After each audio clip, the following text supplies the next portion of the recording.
The sun burned mercilessly over Rome's lower districts, turning the slave market into a furnace of human misery. Heat shimmered off the stone plaza in visible waves, and the air hung thick with the stench of unwashed bodies, fear and desperation.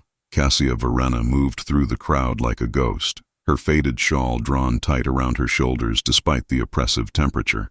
3 months she had searched these markets. 3 months since her brother Marcus vanished the night their family fell from grace. 3 months since their father's gambling debts had stripped them of title, land, and dignity. 3 months since Cassia had been forced to watch their household torn apart, sold piece by piece to satisfy creditors who showed no mercy to fallen nobility. The memories still burned like acid, their ancestral villa seized, their slaves scattered to new masters, their name, once spoken with respect in the forum, now a punchline whispered in taverns. Her father had taken the coward's way out, opening his veins in a bathhouse rather than face the shame. Her mother had followed within a week, her heart simply giving up. Only Cassia and Marcus had remained. And then, one night, Marcus had disappeared. Some said he'd fled the city in shame.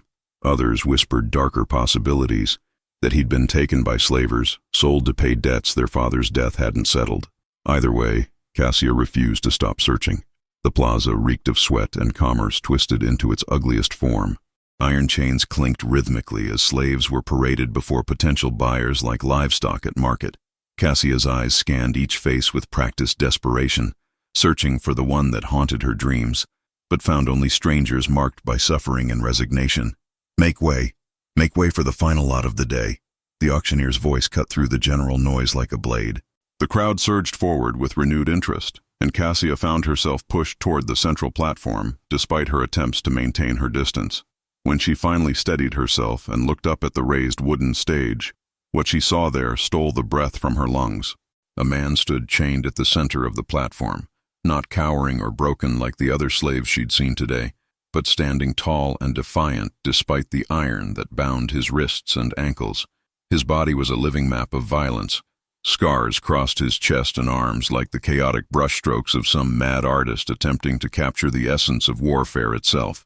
Dark hair hung in tangled, sweat-dampened locks, around a face that seemed carved from granite and fury by a sculptor who understood only harshness. But it was his eyes that held her captive, even from her position in the crowd, even through the layers of dirt and dried blood that marked him. Those eyes burned with an intensity that seemed to challenge the very sun itself.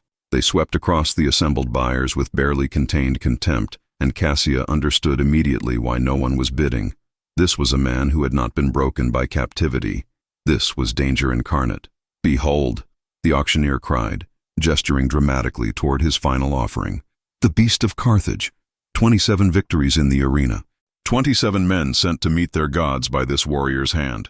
Sentenced to execution for the crime of defying his master, but such strength, such magnificent brutality, deserves one final chance at glory." The crowd murmured appreciatively, but made no move to bid. This was no docile house servant or tractable field worker. This was a weapon wrapped in human flesh, and everyone present could sense the danger radiating from him like heat from a forge. Buying such a slave was inviting death into your home. "Come now." The auctioneer's voice took on a desperate, wheedling edge. "Surely someone here has use for such a magnificent specimen. Think of the prestige, the protection. Start the bidding at 100 denarii. Silence greeted his enthusiasm. 75 denarii, a bargain for such quality. Still nothing. The crowd had already begun to disperse, losing interest in a slave too dangerous to control and too expensive to waste on execution entertainment. 50 denarii. Any bid at all, good citizens of Rome." Cassia's hand moved unconsciously to the small leather pouch at her waist. Inside were 12 silver denarii, everything she had left in the world. The coins represented survival for another week, perhaps 2 if she was exceptionally careful with her spending. After that she would face the same fate as the desperate souls being sold on this very platform. The rational part of her mind screamed that she should turn away, preserve what little she had, focus on her own survival. But something kept her rooted in place.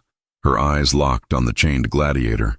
His gaze swept the crowd once more, and for one impossible eternal moment, their eyes met and held.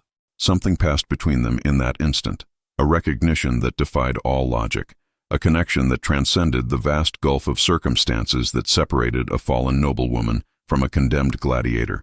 She saw something in those fierce eyes that went beyond mere fury or defiance. She saw loss. She saw betrayal. She saw the same desperate, clawing refusal to surrender that had kept her searching for Marcus when everyone else told her to accept reality and give up hope. "Going once," the auctioneer called, his voice heavy with resignation. Cassia's fingers closed around the leather pouch, feeling the weight of the coins within. "Going twice." This is madness, the rational part of her mind screamed one final time. You can't save everyone. You can barely save yourself. These coins are all that stand between you and starvation. Sold to 20 denarii. Cassia's voice rang out clear and strong, surprising even herself with its volume and conviction. The entire crowd turned to stare at her. The auctioneer blinked in obvious confusion, as if unable to believe someone had actually bid on his dangerous final lot. Then his weathered face split into a greedy, gap-toothed grin. "Ah!" A bidder emerges from the crowd. 20 denarii from the lady in the gray shawl. "Do I hear 25? Anyone? 25 denarii for the beast of Carthage." Silence answered him. No one else wanted this particular problem, regardless of the price. 20 denarii going once, going twice. The auctioneer raised his wooden hammer with theatrical flourish. "Sold, to the lady in the gray shawl." As the words echoed across the plaza, Cassia felt the full weight of what she'd just done settle over her shoulders like a physical burden made of stone and consequence. She had 12 denarii in her pouch. The slave cost 20. She would have to bargain, to plead, to somehow convince the clerk to accept less than the agreed price. The crowd parted before her as she walked toward the platform on legs that trembled with each step. The gladiator, her gladiator now according to the laws of Rome, watched her approach with an expression that revealed nothing. Up close, he was even more imposing than she'd realized. Easily a head taller than any man present, his shoulders broad enough to block out the sun, his presence radiating barely contained violence. What in the name of all the gods had she just done? "My lady," the clerk said, his voice dripping with barely concealed amusement as he looked her up and down, taking in her worn clothing and desperate eyes. "That will be 20 denarii." Cassia's hands shook as she opened her leather pouch, revealing the pathetic collection of silver coins within. "I have 12, she said quietly, hating how small her voice sounded. "It's all I possess in this world. Please, I know it's not the full amount, but—" "Then you cannot complete the purchase," the clerk interrupted with bureaucratic indifference, already making a mark in his ledger. The slave reverts to his original sentence. "Execution at dawn in the arena. Next!" "Wait!" Cassia's mind raced frantically. Her hand went to her throat, fingers closing around the thin gold chain hidden beneath her shawl, the last piece of her former life, the final treasure she'd managed to hide from the creditors who'd torn through their villa like locusts. Her mother's necklace, worn by 3 generations of Verena women, the last physical connection to the family that no longer existed. She pulled it free, the delicate chain catching the late afternoon light. A small pendant dangled from it. Nothing ostentatious, but real gold nonetheless, worked by a master craftsman in the old style. "This," she said, holding it out with a hand that trembled. "This is worth at least 8 denarii. More, if you find the right buyer. It's genuine gold, you can test it." The clerk's eyes narrowed with interest. He took the necklace, examining it with the practiced eye of a man who'd appraised thousands of desperate offerings. He bit the gold lightly, held it up to the light, weighed it in his palm. 10 denarii, he finally admitted. "Maybe, to the right buyer, as you said. Then we have an agreement," Cassia pressed, desperation making her bold. 12 coins and the necklace. 22 denarii worth of value for a 20 denarii purchase.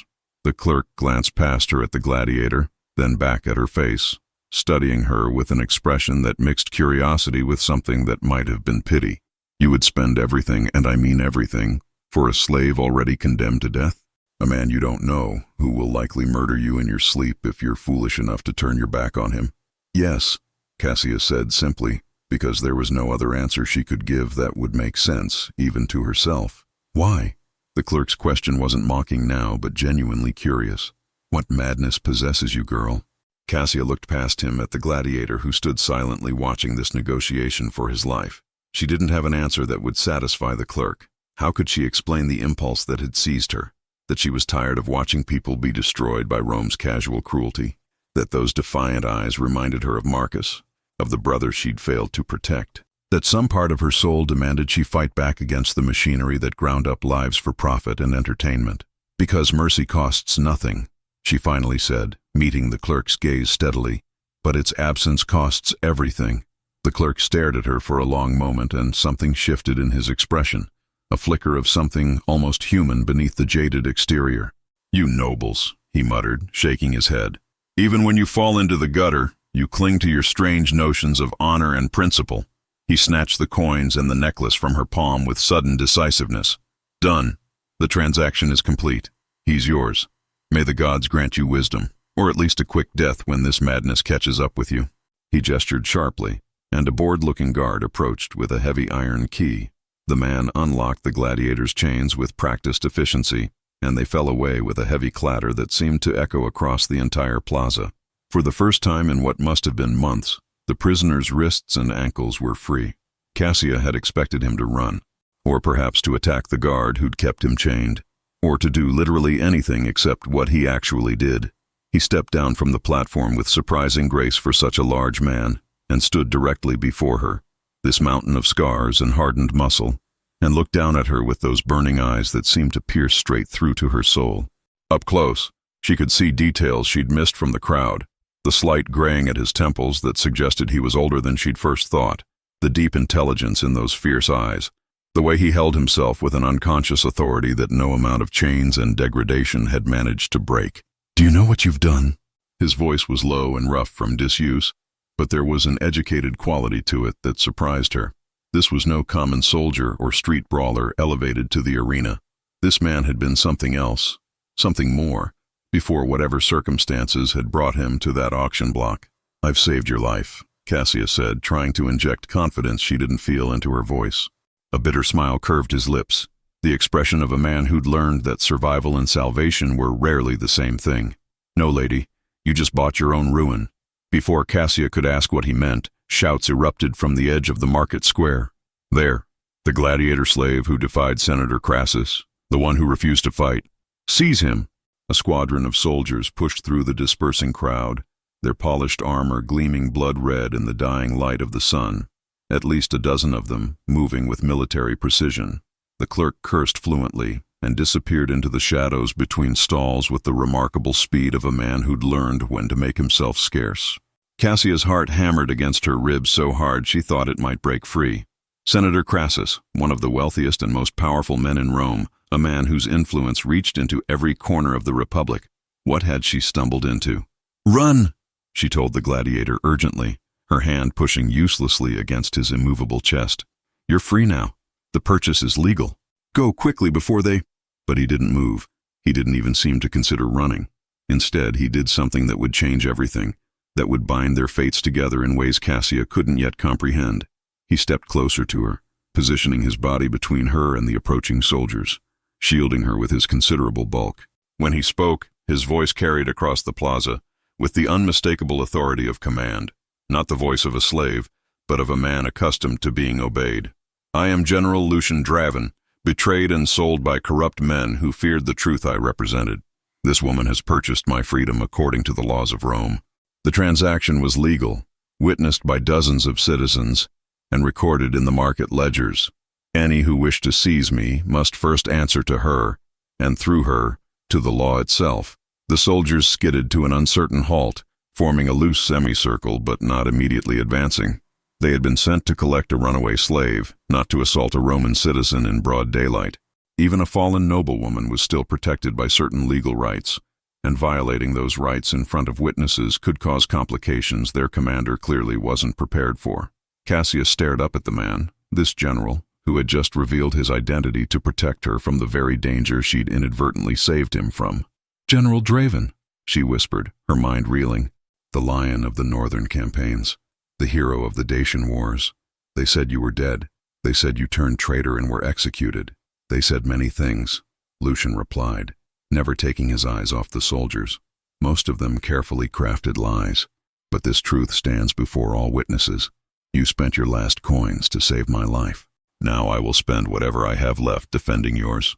The crowd that had started to disperse now gathered again with renewed interest. sensing that the real drama was only beginning. Romans could never resist a spectacle, whether in the arena or the streets. Merchants abandoned their stalls, slaves forgotten their duties, even beggars pressed forward to witness what would unfold. The soldier at the front of the formation, a weathered centurion with a scarred face and cold gray eyes that had seen too many battles, stepped forward. His hand rested on the pommel of his gladius, though he hadn't yet drawn it. "Lady, step away from the slave. This matter doesn't concern you. We have orders from Senator Crassus himself. Doesn't concern me." Cassia found strength in her voice she didn't know she possessed, the same stubborn pride that had sustained the Verena family for generations rising in her chest. "I purchased this man legally, with my own coin, in a properly witnessed transaction. He is my property now, according to Roman law, and Roman law protects property rights, even mine, despite my family's fall from grace." A ripple of murmurs passed through the growing crowd. Several people nodded. The law was the law, even in Rome's lower districts. Even the powerful had to maintain certain appearances of legality. The centurion's jaw tightened, a muscle jumping beneath his weathered skin. "You speak of laws, woman, but you clearly know nothing of the powers you've crossed. Senator Crassus is not a man to be defied. He wants his property returned, and what Crassus wants, Crassus gets. Your purchase is void." "On what grounds?" a voice called from the crowd, an older man in a merchant's robes who Cassia didn't recognize. "The auction was legal. I witnessed it myself." "As did I," another voice joined in. This one belonging to a wine cellar Cassia recognized from her previous visits to the market. The centurion's face darkened. The slave was stolen property, sold without proper authorization from his lawful owner.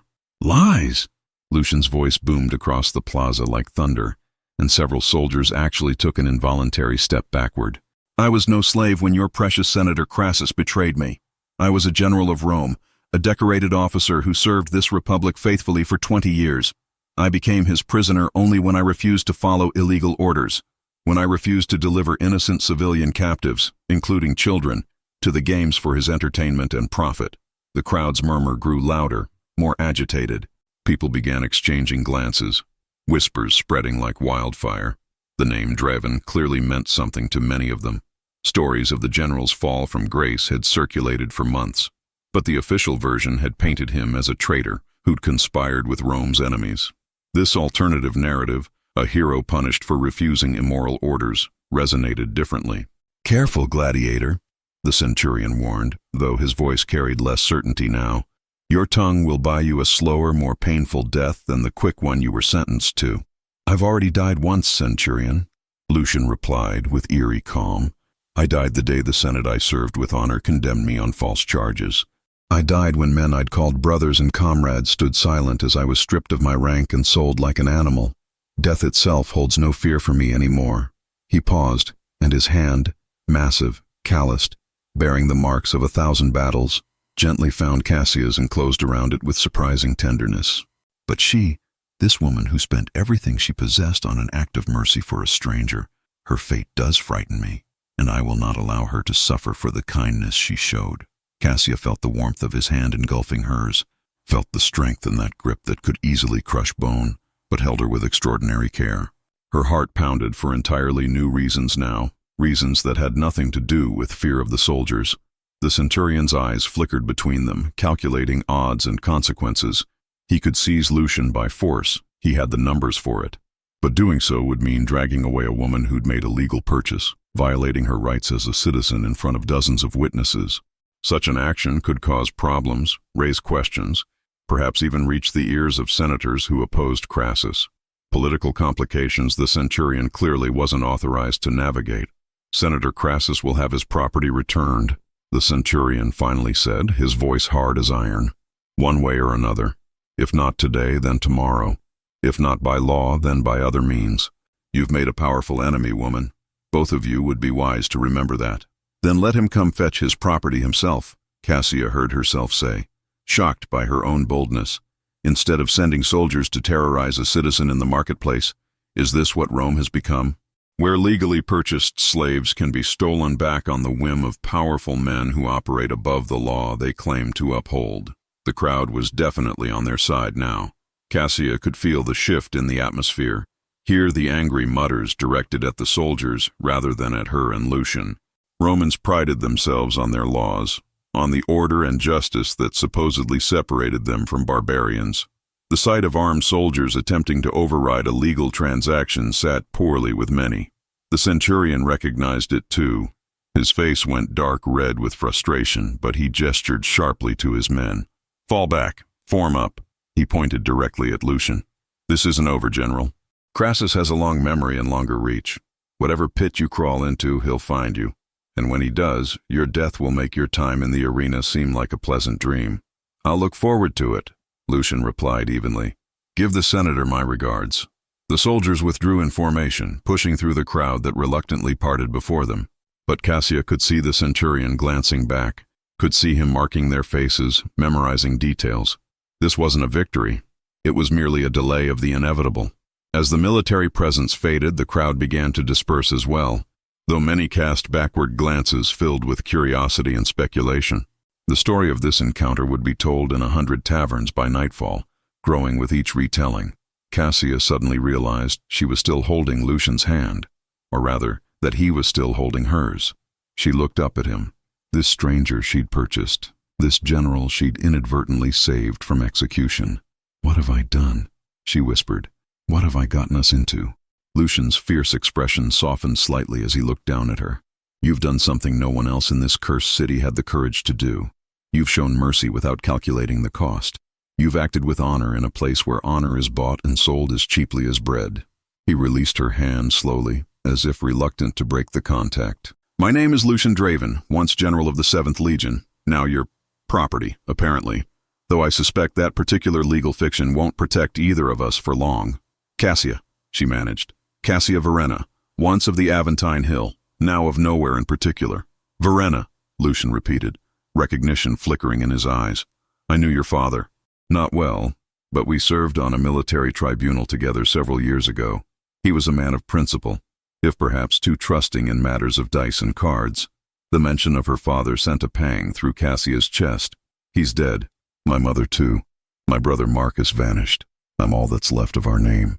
The catacombs beneath Rome stretched in endless darkness, a labyrinth of the dead that had become refuge for the living. Cassia's lungs burned as she ran, her hand clasped tightly in Lucian's, as he pulled her through passages so narrow her shoulders scraped against ancient stone walls. Behind them, the shouts of their pursuers echoed like the howls of hunting dogs closing in on wounded prey. "This way," Lucian hissed, pulling her sharply left into a passage so low he had to duck. The torch he'd grabbed from the catacomb entrance cast wild, dancing shadows that turned every corner into a potential threat, every shadow into a lurking enemy. 3 days had passed since the marketplace. 3 days of running, hiding, barely sleeping. The temporary protection Cassia's legal purchase had provided had evaporated like morning mist the moment Senator Crassus had posted a bounty, 500 denarii for Lucian Draven, dead or alive, another 100 for any information leading to his capture. In a city where most families survived on 30 denarii a month, such a sum turned every stranger into a potential betrayer. They'd fled Cassia's tiny rented room the first night when a neighbor had tried to sell them to the city guard. Since then, they'd moved from place to place, abandoned temples, burned out insulae, the maze of Roma's sewers, each refuge temporary, each moment of rest stolen and fragile. Now the catacombs, where only the desperate and the dead resided. "Stop," Lucian commanded suddenly, pressing her back against the wall with his body, his hand covering her mouth gently. Cassia froze, her heart hammering so loudly she was certain everyone in Rome must hear it. Footsteps echoed somewhere in the darkness ahead. Voices speaking in low, urgent tones said they saw them enter near the Via Appia entrance. Split up, 500 denarii. The voices faded, moving away down a different passage. Lucian waited another full minute before removing his hand. "We can't keep running blindly through these tunnels. We need a destination, somewhere defensible." "I don't know these passages," Cassia whispered, her voice hoarse from dust and exhaustion. "I've never been down here before." "The catacombs are for the dead and the desperate," Lucian finished, "which makes them perfect for us." He studied the darkness ahead with the calculating gaze of a military strategist. "But you're right, we need guidance. Someone who knows these tunnels, who can get us to..." "To where?" Cassia interrupted, frustration and fear making her bold. Where exactly are we going, General? Every gate out of Rome is watched. Every road is patrolled. Senator Crassus has bounty hunters, informants, half the city guard searching for you. We can't hide forever. We can't run. We can fight, Lucian said quietly. Cassius stared at him in the torchlight, at this man who'd been a stranger 4 days ago and was now the only thing standing between her and destruction. Fight. You're one man, wanted for execution. I'm a destitute noblewoman with no resources, no allies, no... You're wrong on one count. A new voice spoke from the darkness, and Cassia's scream died in her throat as Lucian spun, positioning himself protectively in front of her. A figure emerged from a side passage they hadn't even noticed. A man, broad-shouldered and scarred, carrying no torch but navigating the pitch-black tunnels with the confidence of someone who knew every stone. You're not without allies, General, the man continued, stepping into their torchlight. He was perhaps 40 years old, his face weathered and marked by old blade wounds, but it was his eyes that caught Cassia's attention. They held the same quality she'd seen in Lucian's, the look of a warrior who'd seen too much but hadn't surrendered. Marcus Sulla, Lucian breathed, and something like relief crossed his features. I thought you were dead. They said you died at Dacia. They say a lot of things. Marcus Sulla replied with a grim smile. Most of them convenient lies. I've been down here for 6 months, General. Me and about 30 others from the old 7th Legion. Men who asked too many questions after your trial. Men who refused to stay silent about what really happened. He glanced at Cassia with frank curiosity. This the woman who bought you at market? The one who's got all of Rome talking? This is Lady Cassia Verena, Lucian said. She saved my life without knowing what storm she was walking into. Walked into it anyway, Sulla observed. That takes spine. He gestured back toward the passage he'd emerged from. Come, you can't stay here. Too close to the entrance, too exposed. The guard patrols these outer sections twice a day now, looking for deserters and runaway slaves.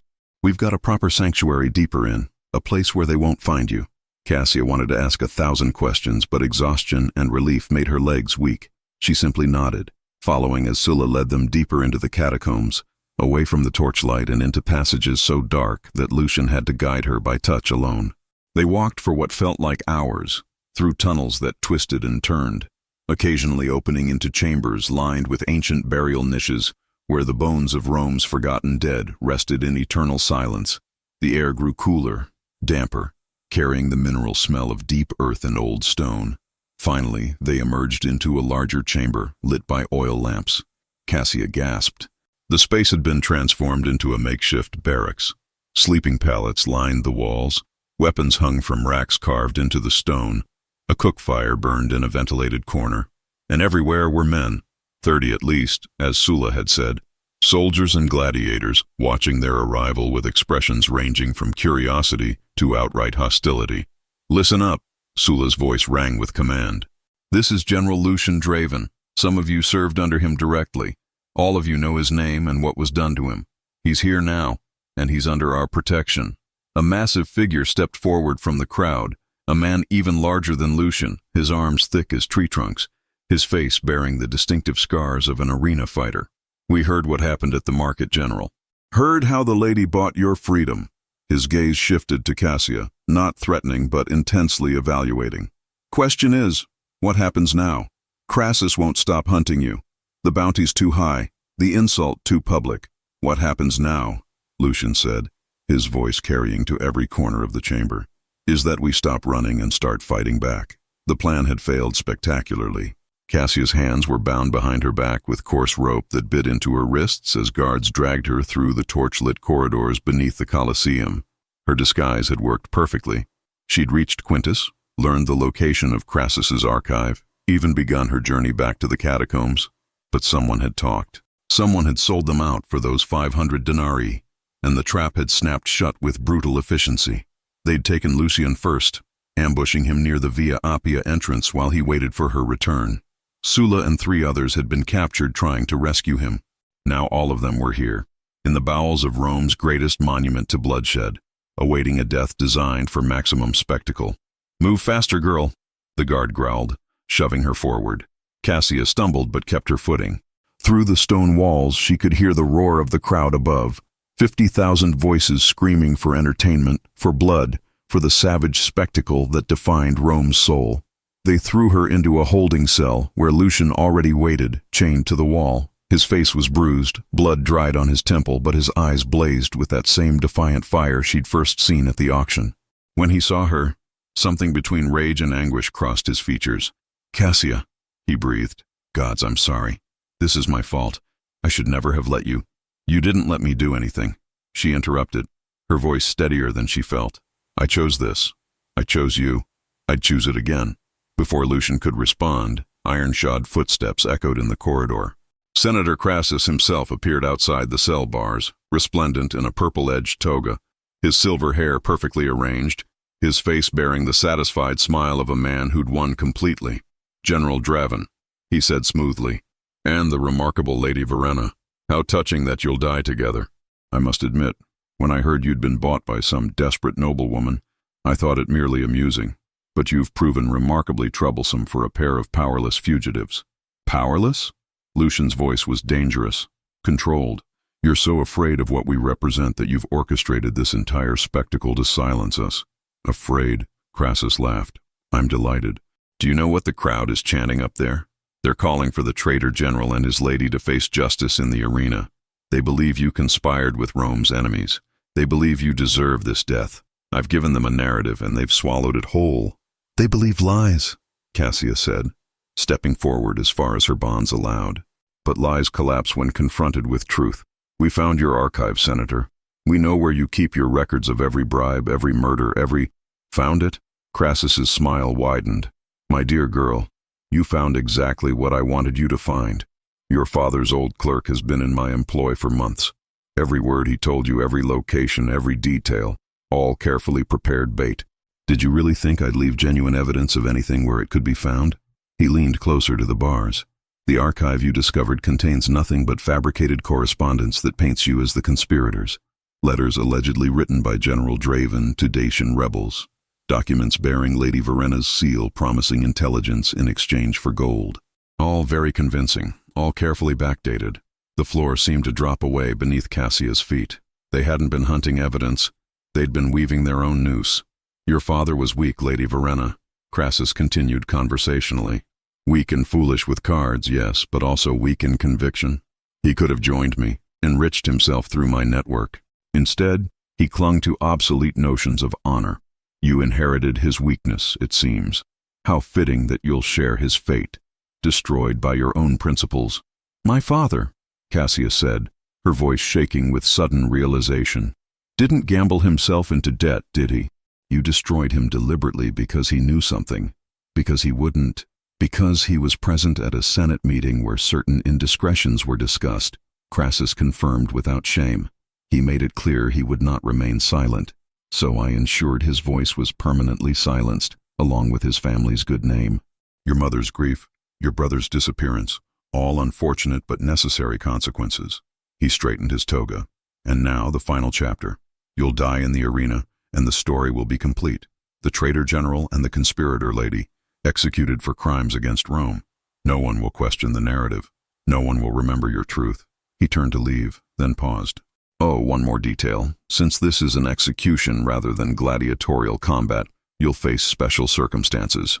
Multiple opponents, no weapons, no chance of survival.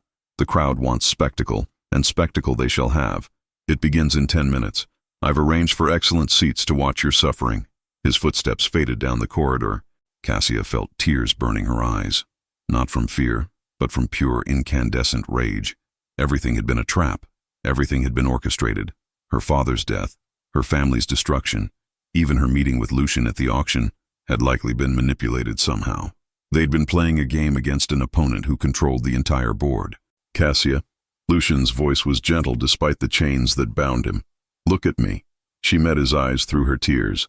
"You gave me something I thought I'd lost forever," he said quietly.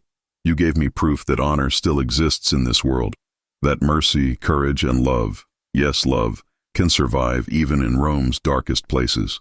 Whatever happens up there in the next hour, know that meeting you, being saved by you, fighting alongside you, it's meant more than 20 years of military glory ever did. Love?"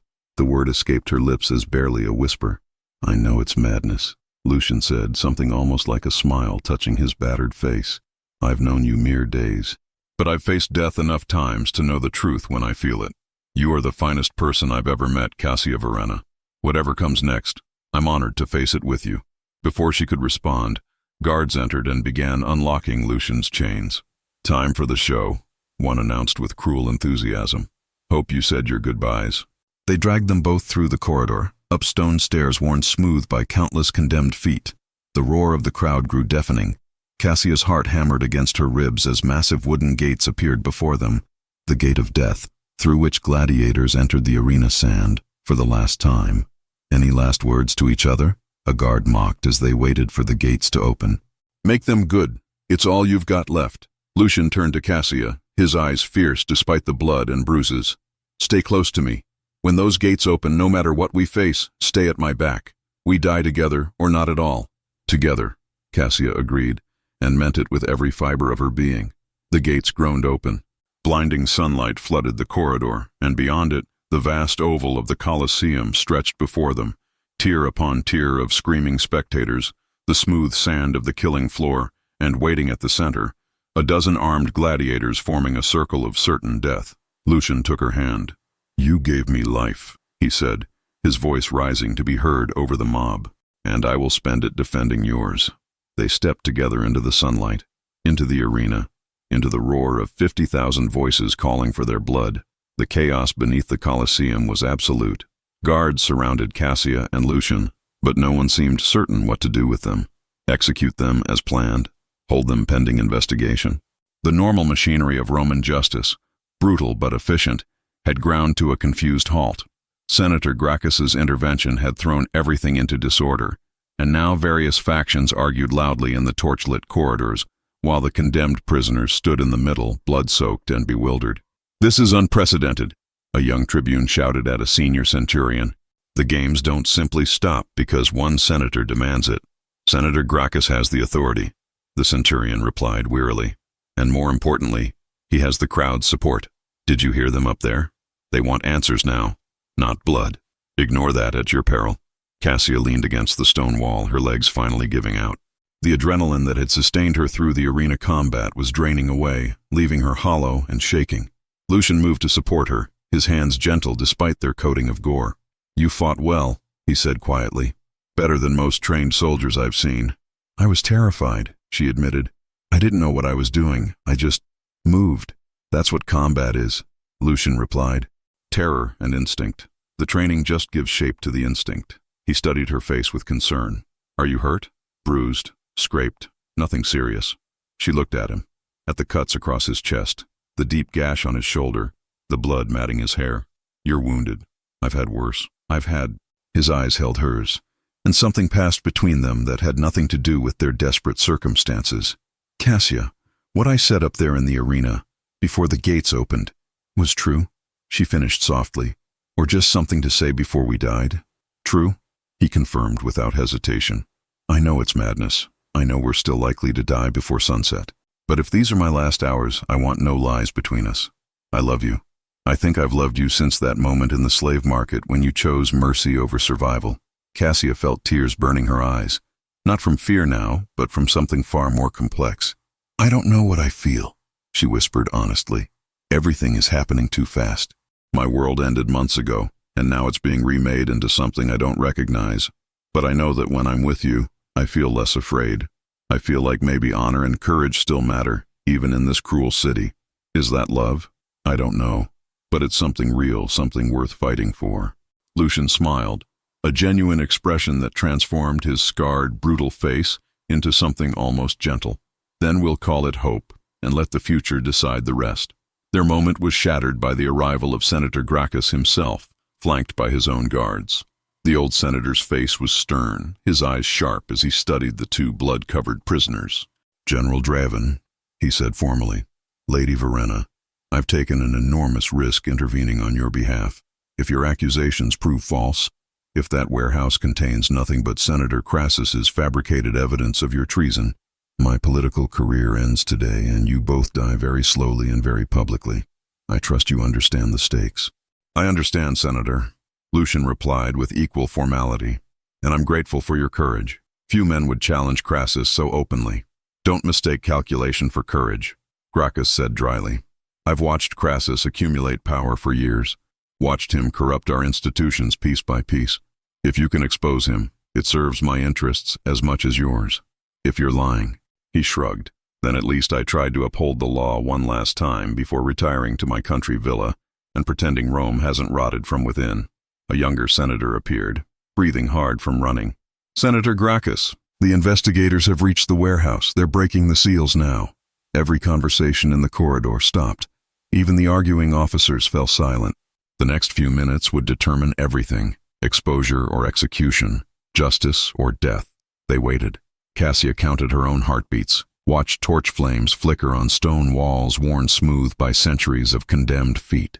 Somewhere above, 50,000 Romans waited in the stands, their bloodlust temporarily transformed into something stranger, genuine suspense about matters of law and evidence. Finally, footsteps echoed down the corridor. A senior investigator appeared, a wooden box clutched in his hands, his face pale with shock. Senator Gracchus, the man said, his voice unsteady. The warehouse was exactly where the general said, marked with Neptune's symbol, heavily locked. Inside we found... He opened the box, revealing stacks of wax tablets and rolled parchments, documentation of bribes paid to over 40 senators, records of 6 political assassinations, ledgers detailing illegal trafficking of prisoners of war, communications discussing the fabrication of treason charges against General Draven and 3 other officers. It's all here. Everything. The silence that followed was absolute. Senator Gracchus took one of the tablets, read it, his expression darkening with each line. This one details a payment to have Senator Marcus Lentulus poisoned. He died 6 months ago. We all thought it was his weak heart. He looked at another document. This is a letter discussing Lady Verena's father, how to engineer his financial ruin to silence him about overheard conversations. His eyes found Cassia. You were right, child. Your father was murdered, just more slowly than most. Rage and grief crashed over Cassia in equal measure. Her father's suffering, her mother's broken heart, Marcus's disappearance, all of it deliberate, all of it Crassus's design. My brother, she choked out. Is there anything about my brother Marcus? The investigator shuffled through documents, pulled out a single sheet. A purchase order, for a young man matching his description, sold to a mining operation in Hispania 5 months ago. Alive? The word came out as barely a whisper. According to this, yes. As of 2 months ago, when the last payment was recorded. Cassia felt her knees buckle. Lucian caught her, held her upright as emotions she'd suppressed for months came flooding out. Marcus was alive. Enslaved, suffering, but alive. There was still hope. This changes everything, Gracchus said grimly. He addressed the officers standing nearby. General Lucian Draven and Lady Cassia Verena are hereby released from custody. All charges are suspended pending full investigation. Senator Crassus is to be detained for questioning. He raised his voice so it carried to everyone present. And someone needs to inform the crowd that Roman justice, for once, has actually been served. You can't do this. The shriek came from the corridor entrance where Senator Crassus himself appeared, flanked by a dozen private guards. Hired killers, not official soldiers. His perfect composure had shattered completely. I have the backing of half the Senate. I have the wealth to buy armies. You think these documents prove anything? They're forgeries, planted by traitors. Forgeries bearing your personal seal? Gracchus held up one of the wax tablets. Written in your distinctive hand, referencing private conversations only you were present for? He shook his head. It's over, Crassus. You should have destroyed these documents instead of keeping them as leverage. Your paranoia has become your downfall. Nothing is over, Crassus snarled. He gestured to his guards. Kill them. Kill them all. I'll claim they attacked me, that this entire investigation was an ambush. His guards didn't move. They were looking past Crassus at something behind him. Dozens of men were flooding into the corridor from the arena entrance. Not guards or soldiers, but gladiators and slaves. Titus led them, the massive fighter Cassia recognized from the catacombs. Sulla was there too, and the others who'd been captured. We heard what happened up there. Titus rumbled. Heard the general's speech. Heard about the investigation. So we broke out of our holding cells and came to finish what we started. He cracked his knuckles meaningfully. The question is, Senator, do you want to try buying your way out of this with hired killers? Or do you want to face Roman law like the citizen you claim to be? Crassus looked around wildly, calculating odds, searching for escape routes. His guards, outnumbered and facing trained arena fighters, were already backing away. Finally, his shoulders slumped. "This isn't over," he said, but the fight had gone out of his voice. "I have allies, resources.